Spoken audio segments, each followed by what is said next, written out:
French President Emmanuel Macron has said that a French soldier has been killed in southern Lebanon, adding that evidence suggests Iran-backed armed group Hezbollah was responsible for the attack. The Lebanese Prime Minister and also the country's president have condemned the bloodshed, which targeted members of the French contingent of the UN peacekeeping force in the country.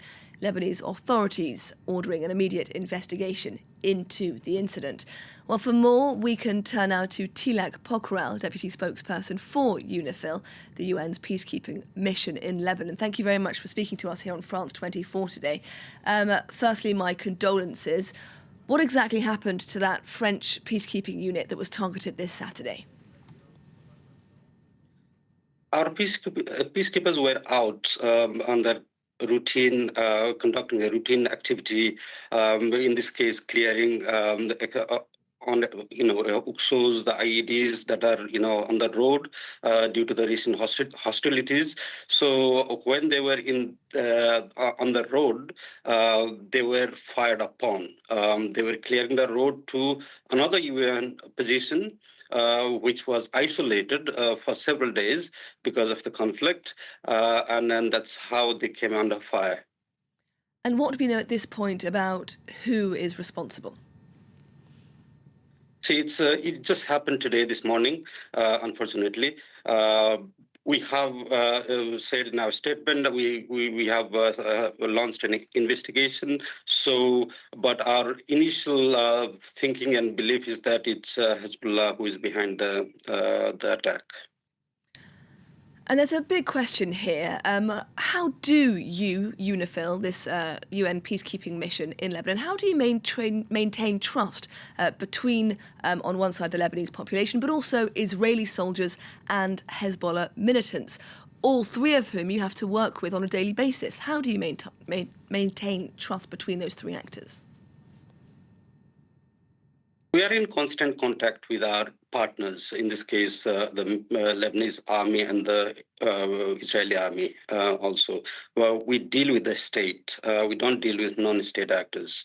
So our line of communication is always open. We are always in touch with them for various, reasons. But in all our contacts, we always, restraint to avoid miscalculations and misunderstandings, which would escalate things. So this is how we work on the ground.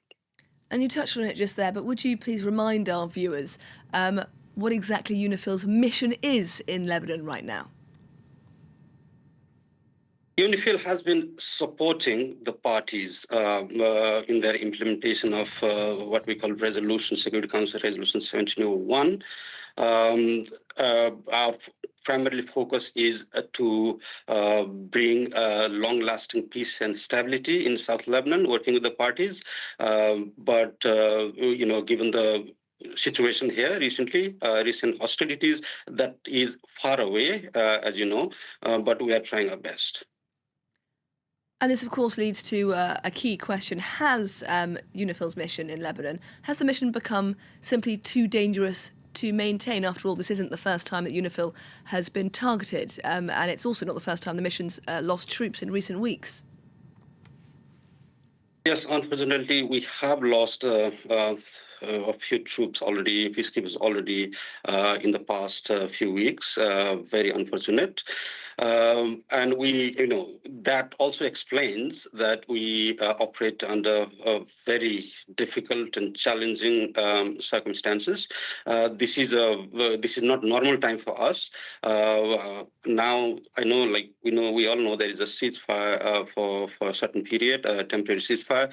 But again, the cloud of the war and hostility is not away, not gone. And given the highly dangerous context and this febrile ceasefire, this new nascent ceasefire in Lebanon, is there an argument that UNIFIL should be taking on a more offensive role, that perhaps you've been too defensive and not sufficiently anticipating the risks that you're faced with? we are bound by the mandate given to us by the Security Council. We don't decide our mandate ourselves. So there are certain, limitations, including on the use of force. So that's all I can say on this. We cannot decide our mandate. We are given the mandate. Tilak Pokharel, I'm afraid we're going to have to leave it there. Tilak Pokharel, Deputy Spokesperson for UNIFIL. Thank you very much for speaking to us here on France 24 today. Thank you.